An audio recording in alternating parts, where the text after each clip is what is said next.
Before we begin, make sure to hit that subscribe button and drop a like, because this is not just a story.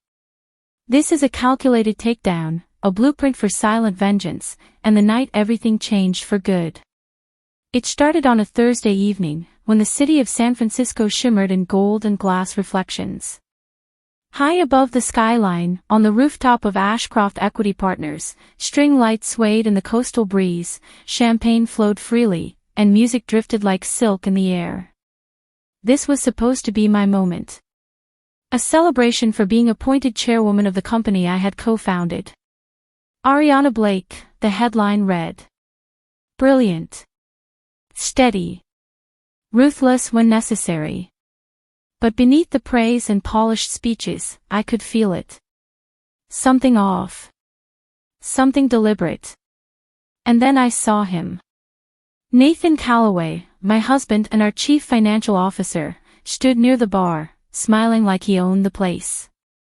He was always charming in public, the kind of man who knew how to disarm a room with just a look. But tonight, his attention was fixed elsewhere. She stood beside him, laughing too brightly, touching his arm too freely. Bree Holloway.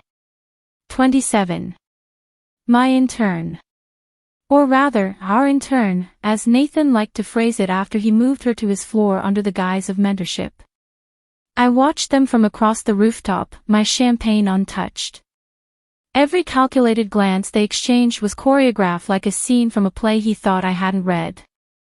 The worst part was not the betrayal. It was the performance. He wanted me to see it. He wanted me to burn. But what Nathan never realized was that I had already been watching. 4 months. From the moment my private investigator returned with photos of Bree leaving his condo after work hours, I began building my case. Quietly. Carefully. With the precision of someone who has been underestimated too long. Tonight, he thought he was in control. And that was exactly what I wanted him to believe. Elaine, my head of legal and longtime friend, stood beside me with her wine glass half raised. Her eyes followed mine toward the bar. Her voice was soft, almost bored. He's making a scene. You going to stop him? Not yet, I replied, the corner of my mouth lifting. The music swelled as another tray of oysters passed. I turned away, letting the moment stretch. It was a strategy one had mastered in boardrooms and back alleys alike, patience. Let them dance. Let them laugh. Let the world watch. Let him dig his grave. When the toast was announced, I stepped forward. My heels echoed against the wood deck. All eyes turned to me. Glasses lifted. Cameras readied. I gave the speech I had rehearsed in silence so many nights before, the one where I thanked the board, the partners, and yes, even Nathan, for helping build something enduring. And tonight, I said, pausing just long enough to pull every ear into the quiet, we celebrate more than a title. We celebrate integrity. Vision. And the reminder that what is done in the shadows, always comes to light. There were a few nervous laughs. Most thought it was metaphor. But Nathan flinched. Good. As the guests resumed their conversations, Derek Voss appeared beside me. Clean-cut, forgettable face, perfect for someone who used to vanish into hostile foreign cities with only a camera and a listening device. Now, he worked for me. It's done, he whispered. Her emails. The Cayman accounts. The spyware. All of it. Send the backup to Elaine, I replied. Encrypt it. Then disappear. Derek nodded once, then vanished into the crowd like smoke. Meanwhile, across the rooftop, Nathan raised his glass with Bree beside him, her hand now resting just a little too long on his chest. They laughed. They whispered. She leaned in like the star of her own scandal. She had no idea this was my production. And the lights were about to dim. I walked back to the edge of the rooftop, looking out over the city I had once dreamed of conquering. Every betrayal, every whisper, every late-night document Nathan thought I never saw, it had all led here. Tomorrow, the headlines would change. And so would everything else. But tonight was just the beginning. Let them laugh a little longer. Because when the lights come back on, I will not be the one exposed. He will. And there's no hiding from what's already been set in motion. The night after the party, the skyline still shimmered outside my penthouse windows, but inside, it was all shadows and silence. I kicked off my heels, peeled away the layer of polish that came with power, and opened the folder Derek had dropped into my hands just before vanishing into the rooftop crowd. Inside were not just reports. These were blueprints of betrayal. The first image was a wire transfer slip. $325,000. Cayman account. The signature was unmistakably Nathan's, slanted just slightly, a flourish at the end, as if even his fraud needed flair. But the money trail didn't stop there. It zigzagged across ghost companies, shell accounts, off-grid consulting firms that didn't even have websites. Bree's name didn't appear directly, but her fingerprints were everywhere. She had forwarded reports. She had sent encrypted messages. She had attached documents to dummy emails that were never meant to land in our systems. She wasn't just an intern. She was the inside job. I leaned back into the leather chair, the weight of the evidence as heavy as the silence around me. What Nathan didn't realize was that months ago, I'd stopped being his wife in all the ways that mattered. I had become his shadow, the one who watched, the one who listened, the one who documented every lie he told to my face while thinking I was still blinded by love.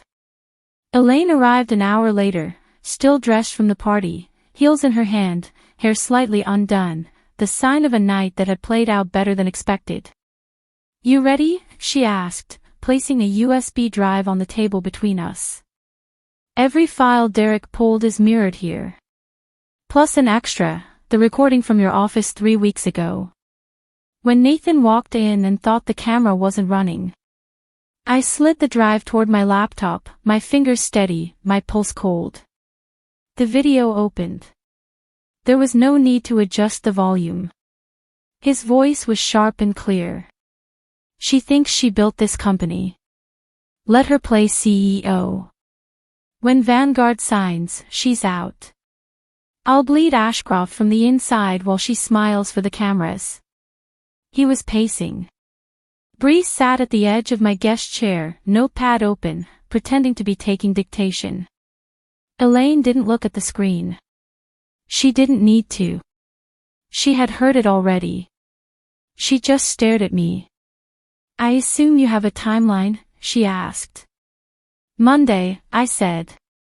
"Let him walk into that boardroom and pitch his quarterly strategy. Let him think he's still on the throne. And then we pull it." "You want drama," she said softly, almost a question.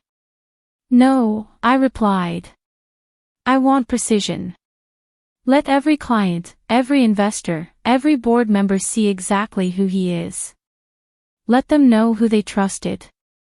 Elaine nodded. "What about Bree?" "She'll get her moment," I said, opening another folder. "She's been sending internal financial models to Vanguard's regional director. Guess who's blind copying my legal team?" Elaine's smile was like a knife. I looked at the calendar. 3 days. That's all I needed. I would not confront him in private. That would be merciful. This had to be public. Controlled. Undeniable. I walked across the room, past the framed awards, the photos from our first client pitch, the one of Nathan and me at the ribbon cutting for Ashcroft's third office. We had smiled for the cameras. We had kissed on stage. But behind the scenes, he had been digging the very hole he was about to fall into. Back at the desk, my phone buzzed. "Nathan." The name lit up the screen like a ghost. I let it ring once. Twice. Then I picked up. "Did you get home okay?" he asked. The nerve. His voice was smooth, polished, unaware that I had spent the past 3 hours cataloging his treachery. "Just finished reviewing the quarterly projections," I replied. "Some of the transfers look unusual." There was a pause. A beat of silence too long for comfort. "I can walk you through them," he said quickly. "Some reallocation. Standard stuff." I smiled into the phone. "Of course," I replied. "Let's discuss Monday." "Perfect," he said, sounding relieved. "Oh, and Bree mentioned she left her coat at the party. She might swing by the office this weekend." "Tell her to stop by my office," I said, letting the sentence hang. Another pause. "I will," he said carefully. When the call ended, I dropped the phone beside the drive. Elaine was watching me. "You're cold." "No," I said, locking the files in my safe. "I'm ready." The clock ticked past midnight. 3 days until everything broke open. 3 days until Nathan walked into a room full of people who once trusted him and learned that every step he'd taken was already predicted, already measured, already set to collapse beneath him. And when he looked around for someone to blame, he would find only mirrors. Let him smile until then. The morning sun broke through the boardroom windows like a spotlight on a stage, slicing through the tension that already hung in the air. Monday had arrived, crisp and calculating. The board of Ashcroft Equity Partners gathered one by one, tailored suits and quiet murmurs filling the long rectangular space. The table was polished to perfection, but beneath that shine, the foundation was rotting, and only a few of us knew. I took my seat at the head of the table, every movement deliberate. Confidence is not a performance, it is a signal. And today, I wanted the room to feel the frequency of control. Nathan strolled in late, as expected. His tie was wine red, his smile warm. He greeted the board members with handshakes and charm, even kissed me on the cheek as if nothing had ever been wrong. It was his trademark, the illusion of unity, the image of partnership. But the man behind that smile was already a silhouette. He just hadn't noticed the light shifting. Behind him, Bree entered. She had changed her look.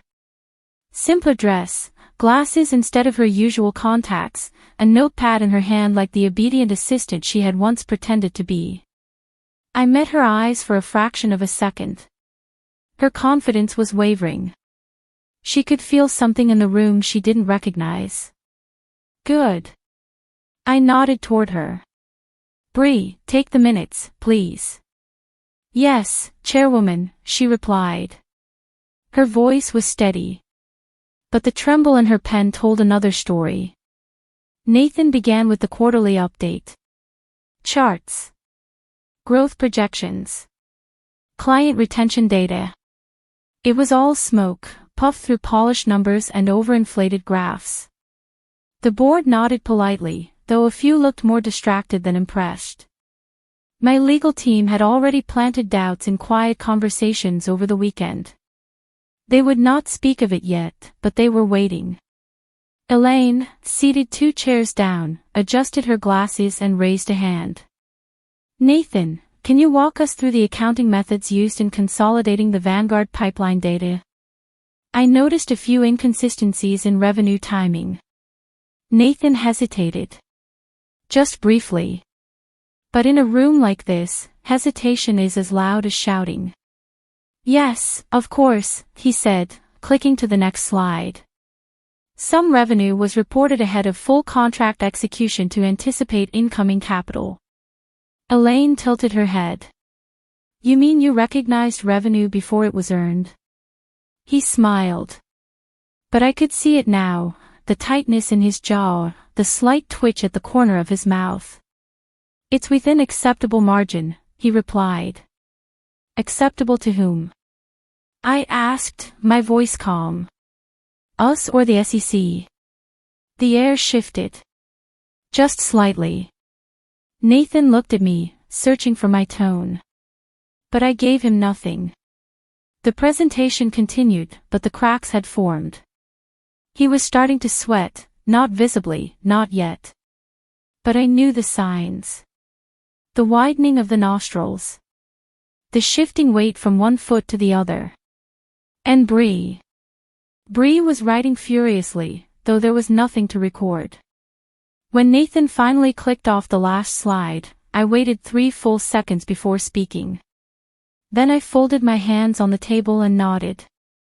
Thank you, Nathan. That was informative. I'd like to bring in a guest. His head turned. Just a fraction.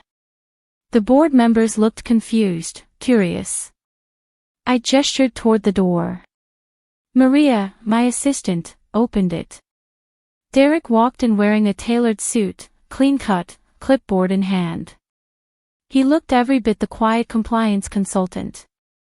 And that's exactly what he had been positioned to be. Nathan, I said. You've met Derek, haven't you?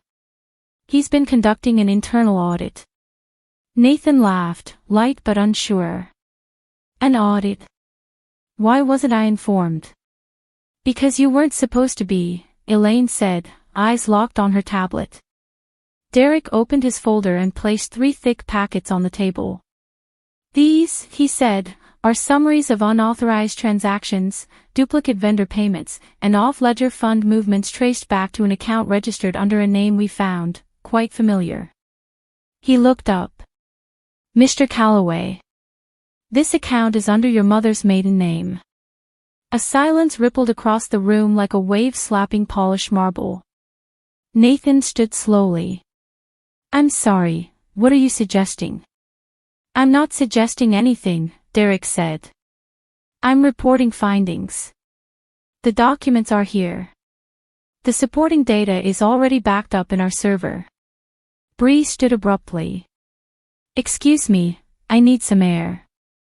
Elaine raised her hand. Miss Holloway, please sit down.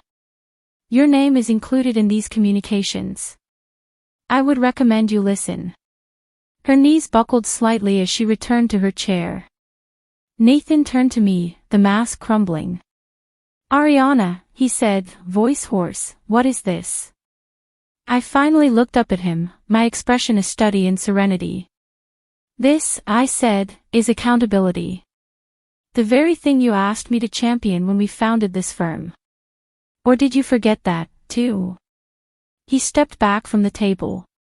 This is a setup. No, I said quietly. This is the truth.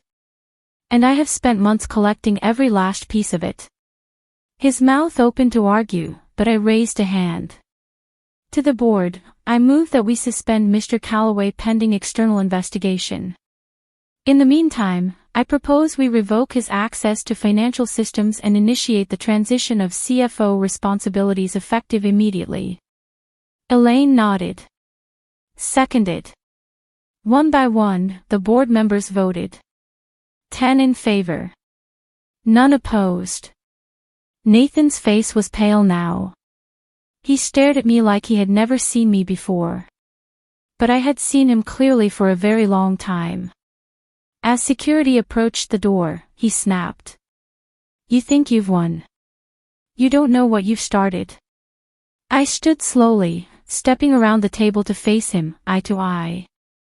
Oh, I know exactly what I've started. And Nathan, this was only the public chapter. He was escorted out. Bree was next. She didn't resist. She didn't speak. She only looked back once, as if hoping for some last-minute salvation. But there was none. Because this wasn't just a fall. This was a reckoning. And the seat he once thought belonged to him was always meant for me. By Tuesday morning, the boardroom scandal had transformed into whispers slithering through the corridors of Ashcroft Equity like smoke curling beneath a closed door. No one said Nathan's name outright, but it lingered in every conversation, every hesitant glance, every suddenly cautious interaction in the elevator. I stood before the windows of my office, coffee untouched, watching the city shift through shades of gray. The skyline felt different now, less like ambition and more like silence before a thunderstorm. Elaine entered with her tablet tucked under her arm and a glint in her eyes I'd come to recognize as strategic delight. "They're already talking," she said. "3 partners from Mercer and Hill called this morning asking if the rumors are true." I said nothing, of course. "But you can guess what they assumed from that." "Let them assume," I said. "They'll find out soon enough." She dropped into the chair opposite my desk, her heels clicking against the hardwood. "Nathan hasn't contacted you?" "No." "Good. It means he's panicking." But that wasn't entirely true.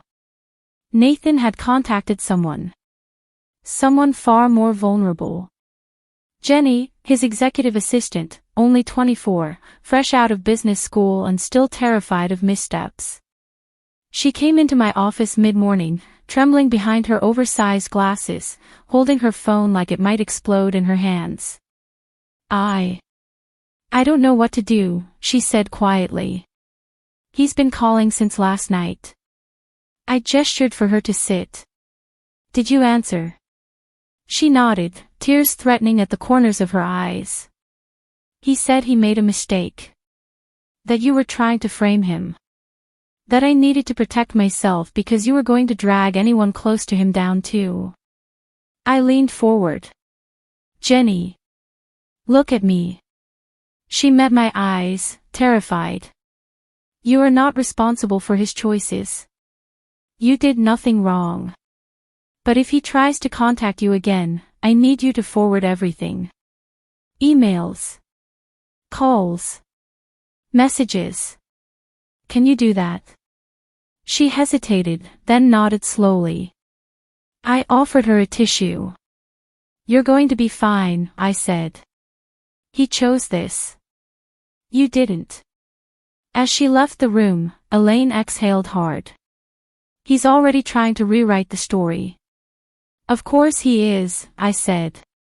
"And we're going to let him, just long enough to make sure he talks to the wrong person." Elaine tilted her head. "You think he'll leak something?" "Not think," I said. "No." Because Nathan had always been impulsive when cornered. Charming in power, but vindictive in panic. If he thought I had removed him from the company to protect it, he'd sulk. But if he believed I was after him personally, he'd start swinging. And the more he swung, the more mistakes he would make. Later that afternoon, Derek appeared in my office with a folder in hand. He took the bait. I smiled. "Tell me." He tried to log into the backup server using his old credentials. Of course, the system rerouted him into the decoy environment. Honeypot's working perfectly. Every file Nathan tried to open, every password he attempted, was being mirrored directly into a secure cloud location. A live feed of his desperation. He's pulling client lists, internal memos, investment models, everything he used to access before we cut him off. And Vanguard. They've gone quiet. Bree's email to their internal director bounced. My guess. They're freezing her out too. Of course they were. Vanguard had already been warned. I had made sure of that. Months ago, when Richard Colton, CEO of Vanguard's parent firm, first floated the idea of a merger, I told him what I suspected about Nathan. At the time, he played coy, as if unaware. But 3 weeks ago, I gave him a simple choice: partner with Truth or sink with Nathan. He had made his decision. Now, they were just waiting for Nathan to drown. The next day, it started. Not from a headline. Not from a press conference. But from a whisper.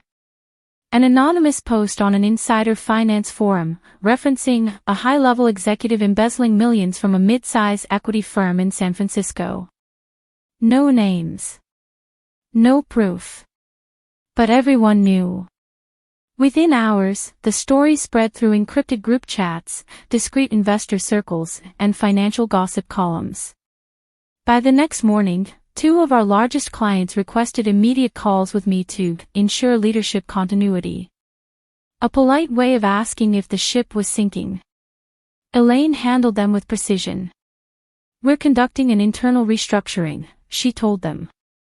"Our CFO violated several fiduciary protocols. He's been removed. The company is secure." It was the truth. But what mattered more was how it sounded. Strong. Controlled. Certain. By the end of the week, 3 smaller firms reached out privately, not to express concern, but to offer support. One even floated the idea of a partnership now that Ashcroft had cleared the weeds. I met Sarah, my head of operations, in the hall outside the executive suite. "They're circling," she said. "They always do when blood hits the water." "Yours or his?" I smiled. "Depends on who writes the narrative." But underneath the control, I knew the real storm hadn't arrived yet. Because Nathan wasn't going to let the whispers win. No. He'd want a fire. He'd want to burn something, or someone, to make it stop. And I was going to let him. Because the higher he climbed trying to save himself, the harder the fall would be. And I had already drawn the landing spot. Friday came like a fuse already burning. The whole city felt electric, as if it knew something was about to detonate. The sky outside my office was a muted silver, thick with low clouds and tension. Inside Ashcroft Equity, the atmosphere was thinner than usual, like people were holding their breath, waiting for whatever came next. And then, it happened. At exactly 10:03 a.m., a string of emails flooded inboxes across the firm. From a spoofed domain, sent anonymously, but with the signature of someone who wanted to be known without saying it aloud. The subject line was unmistakable. Ashcroft Chairwoman's Hidden Dealings, a wake-up call. The contents were a jumbled mess of doctored screenshots, selectively cropped financial statements, and speculative claims implying I had orchestrated the entire board meeting coup to mask my own misconduct. That I had conspired with Vanguard to push Nathan out and funnel contracts to friendly firms. That I had rigged the internal audit. It was wild. Sloppy. Desperate. And it was exactly what I had been waiting for. Elaine stormed into my office, lips tight, tablet in hand. "He did it," she said, dropping the device on my desk. "He pulled the trigger. Let me guess, it was sent from an offshore VPN. Bounced through 2 nodes in Eastern Europe, but the metadata on the file headers is sloppier than he realizes." She tapped twice and zoomed in on a cropped image of one of the financial documents attached to the email. "See that file name? He didn't change it. It's still tagged with Jenny's computer ID. And Jenny hasn't had access since Monday." I closed my eyes and exhaled slowly. He's losing control. Elaine folded her arms. "Are we going to let this run its course?" "Yes," I said. "But only for 48 hours. Then we bury it. With facts." Outside the office, the buzz had already started. I heard the whispers in the break room when I passed by to refill my coffee. Not fear, curiosity. That was the part Nathan never understood. Scandal wasn't about truth or lies. It was about narrative control. And I hadn't just prepared for this. I had been born for it. I returned to my office to find Derek waiting. "He went too far," he said without preamble. "He had to." "I know. But he won't stop. Not now." Then we let him keep going. Derek placed a flash drive on my desk. "This is every server attempt he's made since we cut him out. Including the one from this morning. He tried to access the internal payroll network using his old admin override code. Failed, of course. But we traced the IP. He slid a photo across the desk. Nathan. Sitting in a co-working space downtown. On a borrowed laptop. In a hoodie. The same man who used to command boardrooms now scavenging borrowed Wi-Fi like a startup intern. What about Bree? I asked. She's off the grid. After her name got mentioned in the internal leak, Vanguard scrubbed her access and dumped her from their satellite office. She tried to call one of our junior partners last night, looking for sympathy. Got voicemail. I picked up my phone and opened the encrypted message app. One new message. From an unknown number, but I knew the tone. Only Nathan used ellipses like that. You won the board. But I know what you're really doing. Let's talk. I didn't reply. Instead, I forwarded the message to Elaine and Derek. Prepare a statement, I told them. One internal. One external. We go public Monday. Full transparency, clean audit, independent verification. Elaine nodded. And what about him? I want him to watch us take back the truth before anyone lays a hand on him. I stood and looked out the window again. He wanted a fire, I murmured. Now we give him a bonfire. But we're the ones holding the matches. That evening, my driver Michael took me to a quiet building near the Embarcadero. Inside was a private recording studio I had used only twice before, once during the pandemic for a shareholder announcement, and once when Nathan and I co-recorded our 5-year retrospective interview. This time, it was just me. I sat before the camera, the lights soft and even. No script. No teleprompter. Just truth. Good evening. I'm Ariana Blake, chairwoman of Ashcroft Equity. This week, our firm has been the subject of speculation and rumor. I believe you deserve facts, not whispers. And then I laid it all out, not with flair, not with vengeance. Just evidence. The audit. The internal findings. The exact timeline. The safeguards we had implemented. And most importantly, how we were moving forward without compromise or chaos. The statement wasn't just meant for clients. It was meant for everyone Nathan had tried to turn against me. The recording wrapped in 7 minutes. The file was uploaded to our press server with a private link, scheduled to go live Monday at 8 a.m. A cleansing. That night, I returned to my penthouse. Alone. The city glowing like a million unblinking eyes. I poured myself a drink and let the quiet settle around me. He had tried to burn me down. Instead, I had built a platform from the ashes. And the show wasn't over. Not yet. Because Nathan wasn't done playing villain. But I wasn't done rewriting the ending. The video went live at precisely 8 o'clock Monday morning. I watched it happen from my office, the skyline still veiled in fog, the city below barely stirring. My face filled the screen of every shareholder inbox, every client account, and every Ashcroft Equity email address. My voice calm, my facts exact, my message surgical. There was no fire in my tone. No accusation. Just undeniable evidence, the digital fingerprint of corruption, laid out with the precision of a surgeon's scalpel. By 8:47, the first major outlet picked it up.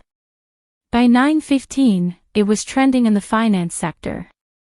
And by noon, the silence from Nathan's side became its own form of confession. But I knew he wouldn't stay silent for long. Desperate men rarely do.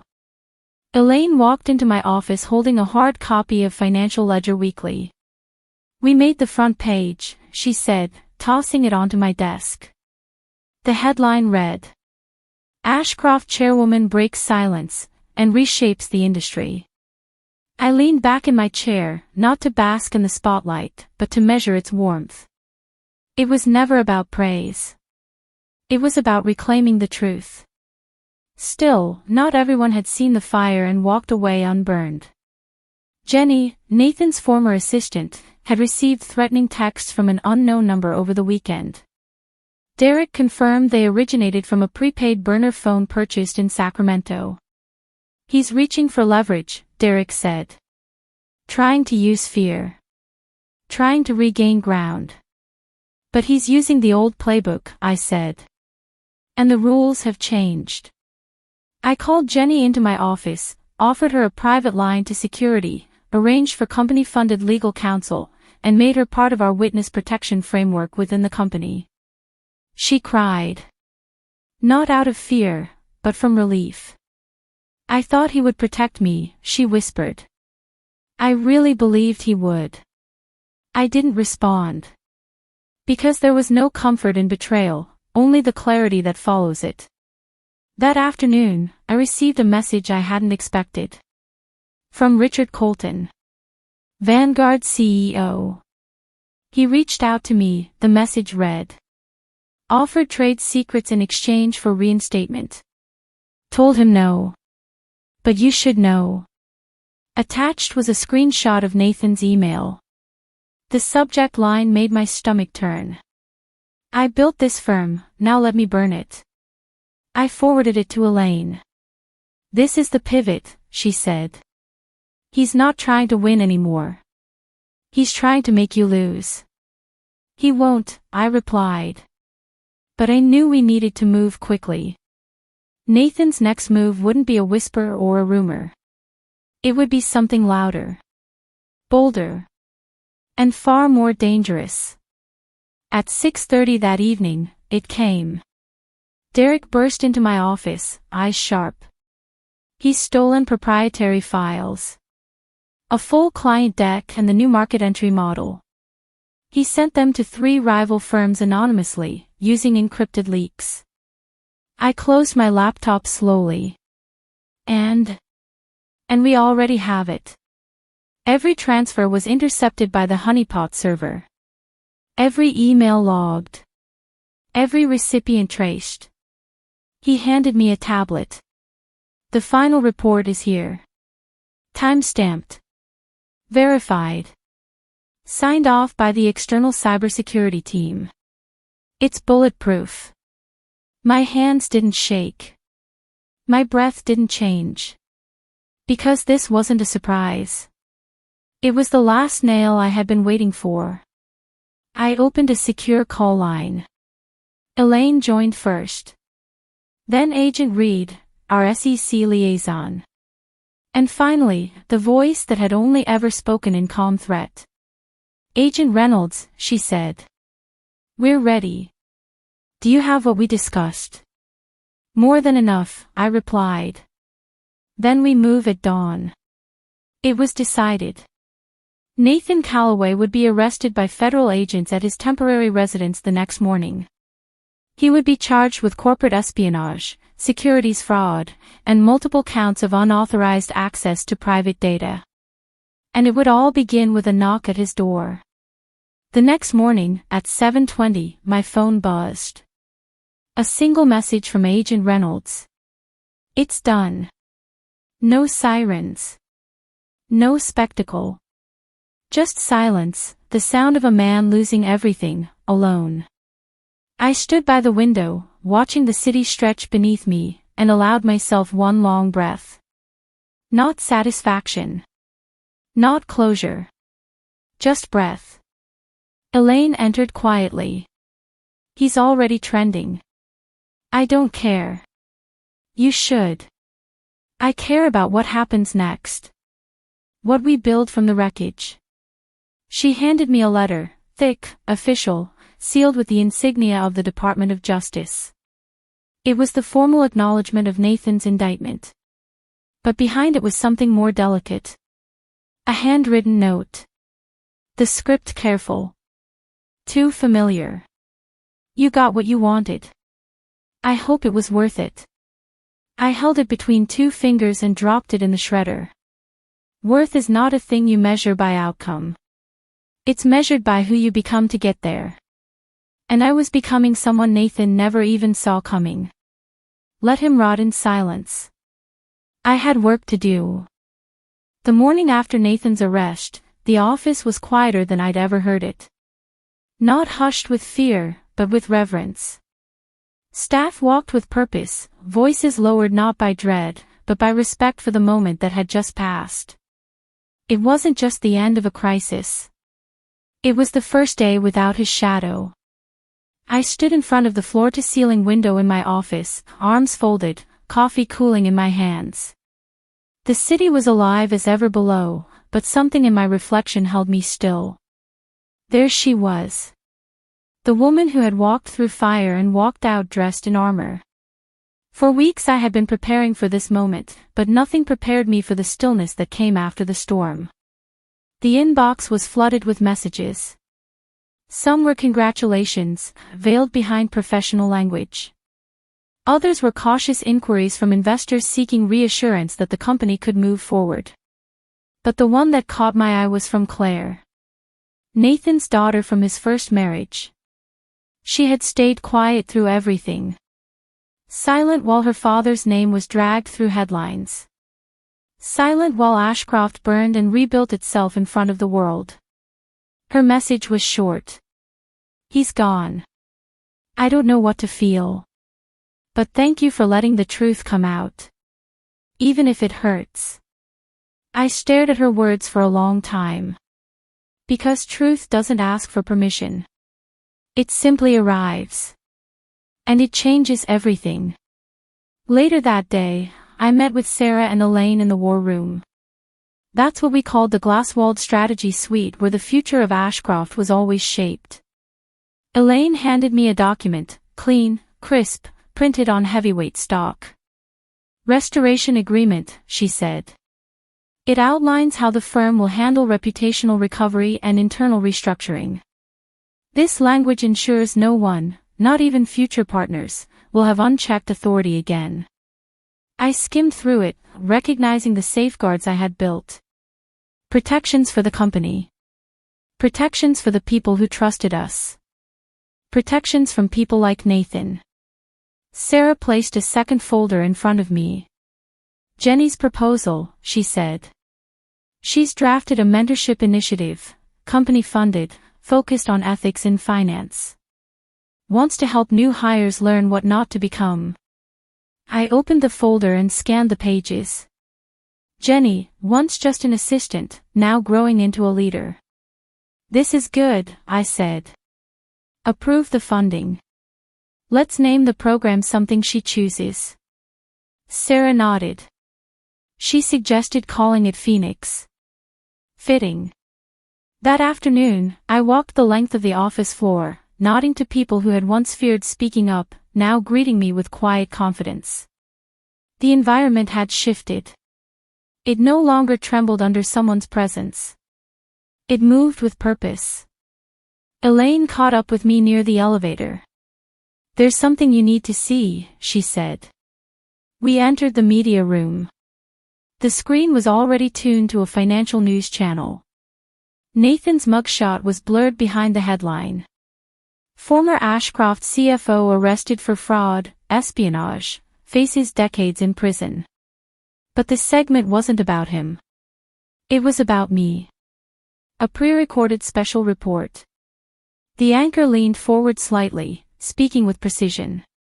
Industry insiders say Ariana Blake didn't just survive a corporate coup, she dismantled it from within, quietly and systematically, until her adversary unraveled under the weight of his own choices. The footage shifted to my video statement from earlier in the week. The calm voice. The steady eyes. And then it cut to commentary from former rivals and competitors. She's the kind of executive who doesn't need to shout, one said. She lets the walls speak for her. Another chimed in. She turned betrayal into blueprint. Honestly, it was surgical. Elaine glanced sideways at me. Your legend is being written. I didn't flinch. Let them write, I said. I'm too busy building what comes next. As I stepped back into my office, I paused again in front of the glass.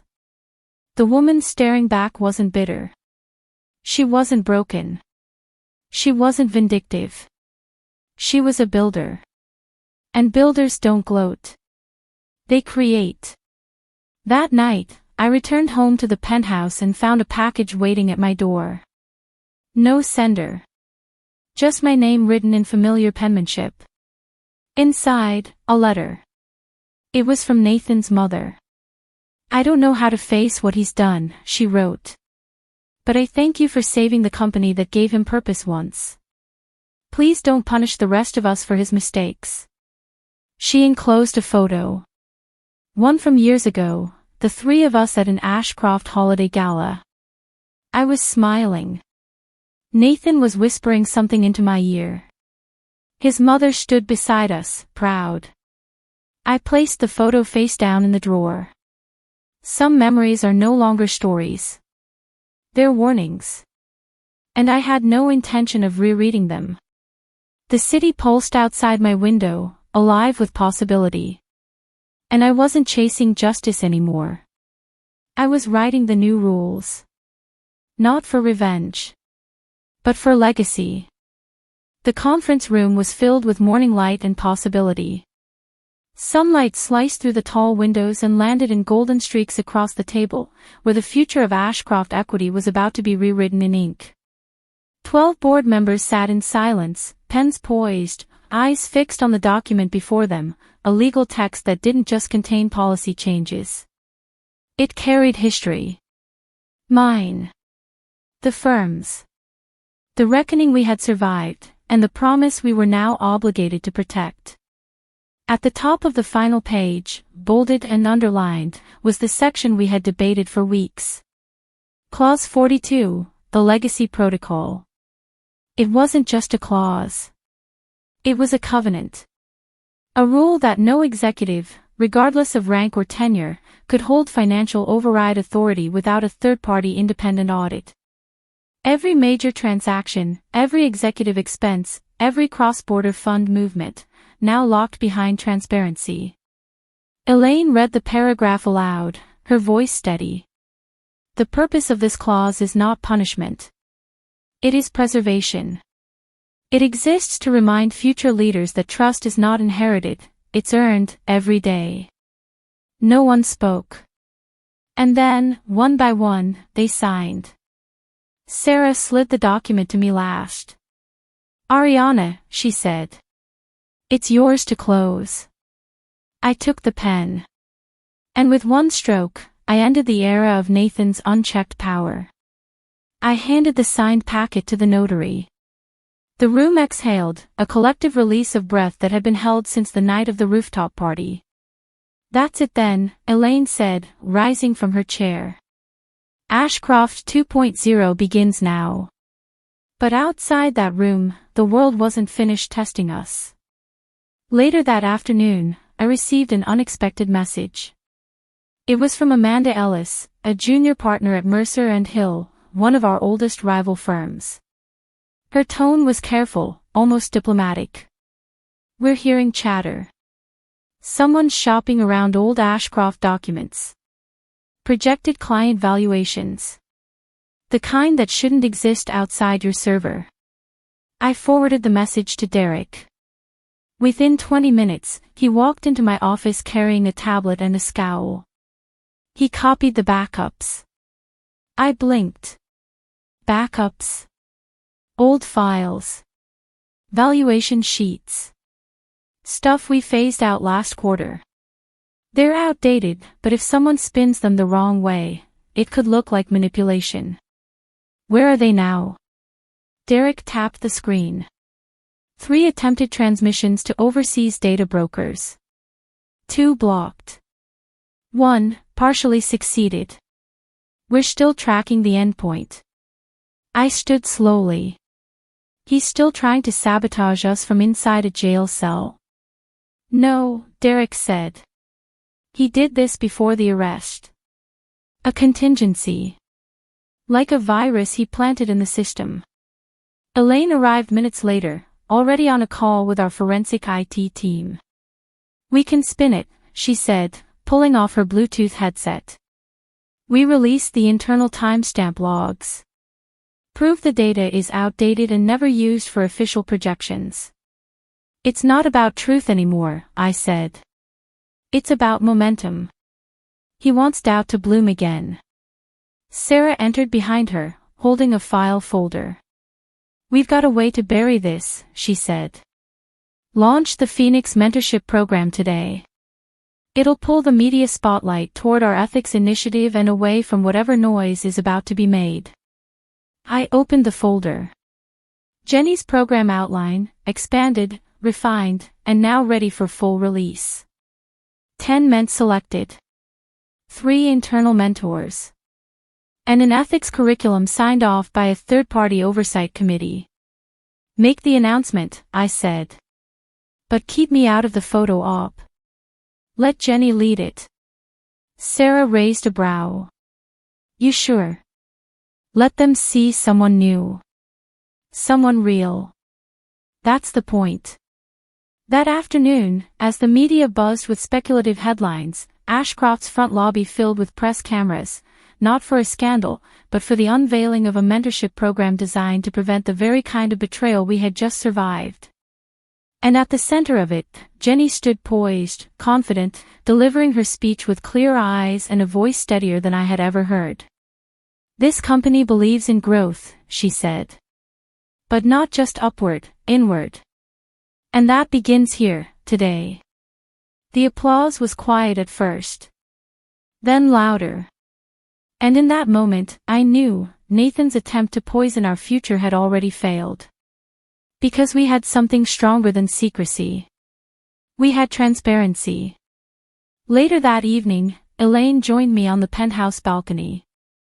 The skyline stretched before us, and in the distance, the glow of our building pulsed warm and gold. Do you think he regrets it? She asked quietly. No, I said. Not yet. People like Nathan only feel regret when the power's completely gone. And when does that happen? I turned my gaze toward the city. When the world stops speaking his name. She sipped her wine, then handed me a folder. This came in from the Department of Justice. Inside were updated terms from Nathan's legal team. He was considering a plea deal. He would give up his remaining stake in Ashcroft. In exchange for a reduced sentence. Elaine looked at me. It's your decision. I said nothing for a long time. Then I reached for the pen. The signature ink dried slowly, like a final breath slipping from a dying flame. With one stroke of my pen, Nathan Calloway was erased, not just from Ashcroft's ownership records, but from its future. His shares would be redistributed. His voice silenced. His legacy, revoked. Elaine slid the folder closed with a quiet snap. It's done, she said. Legally. Officially. And soon, historically. I nodded, but the room felt heavier, not lighter. This was what I had worked for. What I had orchestrated with patience, with precision, with pain. And yet, when it arrived, it came not as thunder, but as silence. Sarah entered a moment later with a media briefing schedule. We're clear for tomorrow, she said. The press will cover the agreement, the stake dissolution, and then shift toward the Phoenix program's first quarterly milestone. All angles have been coordinated. The narrative holds. Any leaks? I asked. Nothing credible, she replied. And after Derek's team scrubbed the cloud folders, the last of Nathan's plantings were neutralized. He's got nothing left to give. Except, maybe, his silence. Later that evening, I sat alone in the boardroom. Not out of duty, but out of ritual. This was where he had once leaned back in that corner chair, spinning half-truths into strategy, chuckling over wine with investors who mistook charisma for competence. That chair was empty now. And it would stay that way. I reached into my bag and pulled out a copy of the original Ashcroft founding agreement. 5 years ago, Nathan and I had signed it together. There, side by side, were our names. His in confident loops, mine in quiet precision. Back then, I believed we were building something unbreakable. And maybe we had. Just not in the way I imagined. My phone buzzed. A private message. From the Federal Correctional Facility. The name glared back at me. Inmate, Calloway, Nathan. I stared at it for a long time. The message was short. They've taken everything. Are you satisfied now? No apology. No reflection. Just a final flare of resentment. I didn't reply. Instead, I deleted it. Not out of anger, but out of finality. He no longer existed in this chapter. The next morning, Ashcroft's internal newsletter carried the headline. Phoenix takes flight, Ashcroft launches mentorship model to national recognition. No mention of Nathan. No discussion of the scandal. Just forward momentum. Later that day, I walked through the mentorship lounge, a space we had renovated for the program. Sunlight filtered through soft glass. Young analysts leaned over laptops, their mentors beside them, discussing models, ethics, long-term risk. A world Nathan would never understand. Jenny stood at the front, answering questions from a small group of university fellows. When she spotted me, her expression shifted, pride, but something more. Respect. I nodded once and kept walking. Outside, on the terrace overlooking the bay, I found Elaine waiting. You didn't reply to his message, she said. No. Good. She paused. Do you ever miss him? Before all of it. I thought about that. The early mornings when we built pitch decks side by side. The late nights huddled over spreadsheets, hungry and hopeful. The nights we believed in each other, or maybe just the illusion of each other. No, I said finally. I miss who I was when I believed it meant something. Elaine said nothing. She didn't need to. We watched the water below, sailboats cutting through the cold blue, steady and sure. That evening, I returned home and poured a glass of wine. Not to celebrate. Not to numb. Just to mark the moment. I opened the balcony door and stepped into the wind. Below, the city pulsed with life. But in my world, one voice was missing.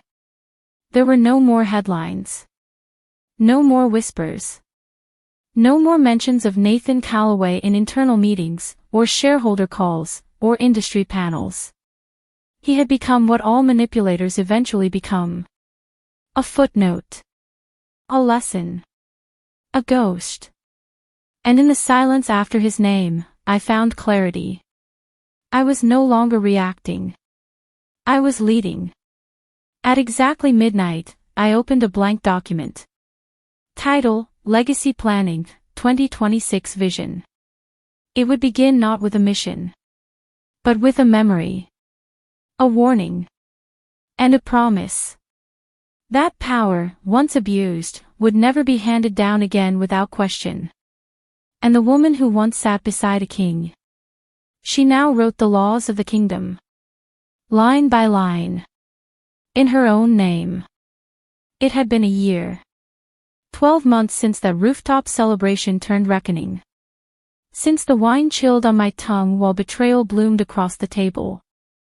Since Nathan tried to make a spectacle out of my dignity, and ended up writing the opening act of his own downfall.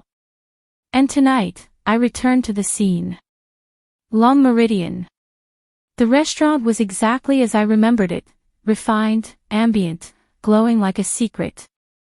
Soft jazz played from hidden speakers, and crystal glasses shimmered under amber light. The maitre d' recognized me instantly, his posture tightening as if the memory of that night still hung in the air like smoke.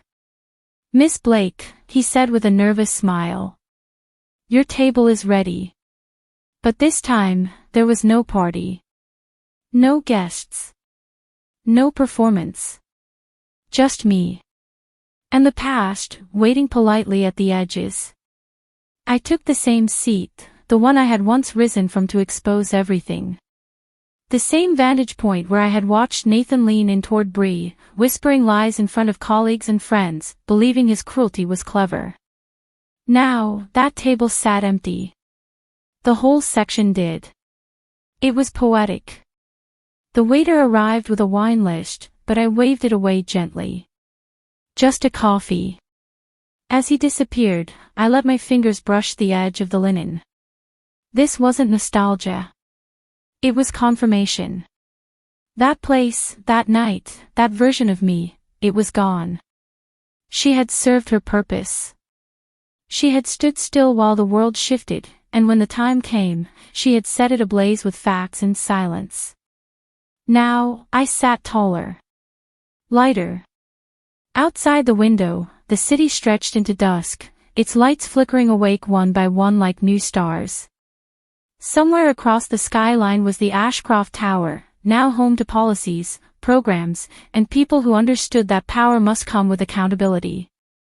I pulled out my phone and opened a draft email. Subject *Q3 Vision, Partnership Expansion. Inside the body were names. New firms. Leaders who had reached out, wanting collaboration. Wanting to learn what we had built. Not out of fear, but admiration. We were no longer just surviving. We were sought after. Across the room, a couple toasted quietly. The woman wore a blazer sharp enough to cut glass. The man leaned toward her, laughing gently. She smiled, nodding, listening, but her eyes kept scanning the room, watching everything. I knew that look. She was calculating. Not in malice, but in preparation. She saw things. And I saw her. The next generation, maybe. The next storm, or the next sun. And I welcomed her. Because now, I wasn't just a survivor of betrayal. I was its antidote. The waiter returned with the coffee. Strong, black, perfect. He lingered, awkward. Miss Blake, he said. Forgive me, but people still talk about that night. I looked up at him. Do they? Yes, ma'am. The way you handled it. The way it all unfolded. Some say it was scripted. I smiled softly. It wasn't. He seemed relieved. But if it had been, he asked, almost shy. What would you have titled it? I stirred the coffee once, slowly. Then answered. The moment he tried to end me, and accidentally handed me the pen. The waiter nodded, said nothing, and walked away. Behind me, a new table filled with noise, a group of young consultants, full of ambition and volume. One of them mentioned Ashcroft. Not my name, not Nathan's. Just the firm. Our deals. Our turnaround. Our reputation. That was enough. The legacy was no longer tied to scandal. It was tied to substance. I sipped the coffee. Warmth spread across my chest. And as the night moved on, I stayed just long enough to feel the power of presence without spectacle. No need for speeches. No need for revenge. Just a quiet return to the place where I was once broken. And now, whole. Before I left, I scrawled a note on the back of the bill. To no one in particular. Forgiveness is optional. But growth is not. Then I stood. And I walked away. Not out of pain. But out of purpose. The lobby of the Henderson-Sullivan Global Building was quiet at dawn, its marble floors still cool and untouched by the shuffle of executives. I arrived early, not because I had to, but because I chose to. The silence before the rush had become sacred. A reminder that even giants begin their day with stillness. It had been nearly 18 months since the collapse of Nathan's influence, since I reclaimed what was mine, and then redrew the boundaries of what I would allow to define me. And today, we were finalizing something bigger than I'd ever built. A partnership that would expand our reach across continents, private equity in the Middle East, microlending in rural Africa, clean infrastructure in Southeast Asia. Not just numbers on paper. Real projects. Real impact. Legacy work. I walked into the executive suite and found Sarah reviewing briefing documents. Boardroom's prepped, she said. Media will join via stream in 30. You're expected to speak last. Good, I said. Let everyone else talk about the metrics. I'll talk about the meaning. She smiled. There's a letter on your desk. I raised an eyebrow. She continued. From Claire. I hadn't heard from Nathan's daughter since the quiet message after his arrest. She had gone quiet again after that. No press, no outreach. Just space, and perhaps, healing. Back in my office, the envelope sat neatly beside a thick binder of projections. White paper. Blue ink. I opened it slowly. Dear Ariana. I graduate next month. Full honors. Economics and policy. You probably didn't expect to hear from me again, but I wanted you to know. Your scholarship, the anonymous one, I figured it out. I knew it was you. And I wanted to say. I didn't understand then. I do now. You didn't just fight for a company. You fought to clean the stain off everyone who never deserved to be part of his fall. Especially me. Thank you. I hope one day I earn the chance to sit across from you in a boardroom. Respectfully. Claire Calloway. I set the letter down gently, the weight of it heavier than it looked. Because this, not the deals or press or performance, was what survival meant. Not revenge. Restoration. Elaine entered without knocking, holding 2 cups of coffee and a grin. Guess who just landed a spot on the Global 100? I already knew. She's in the ethics category, Elaine added. Which, considering everything, poetic, no. I prefer full circle, I said, accepting the coffee. A notification buzzed on my screen. The live stream was active. Across 3 countries, hundreds of partners and analysts were tuned in. I entered the boardroom. 12 faces on the screen. 4 in the room. A sea of expectations waiting on the edge of every word.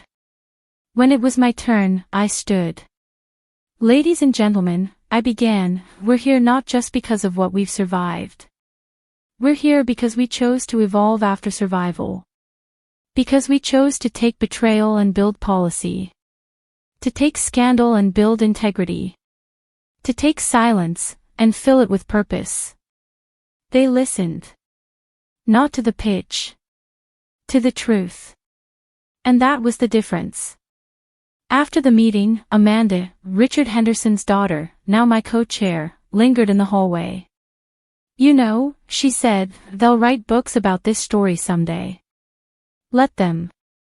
And if they ask what the turning point was, the moment you stopped surviving and started shaping everything, I thought of rooftop nights and coffee shop breakdowns. I thought of contracts signed with trembling hands. I thought of Jenny's rise, Claire's letter, Nathan's silence. And I answered. The moment I stopped asking why it happened. And started deciding what I'd do with it. Later that night, I returned to the penthouse. The skyline pulsed below. The same city that once tried to swallow me. Now lit with promise. I opened my laptop and began typing. Not numbers. Not strategy. Just a sentence I had carried for far too long. He tried to write the ending for me. So I picked up the pen. And rewrote the story. I saved the file and closed the screen. No final toast. No fireworks. Just one quiet truth. This was never about the last laugh. It was always about the last word. And this one was mine.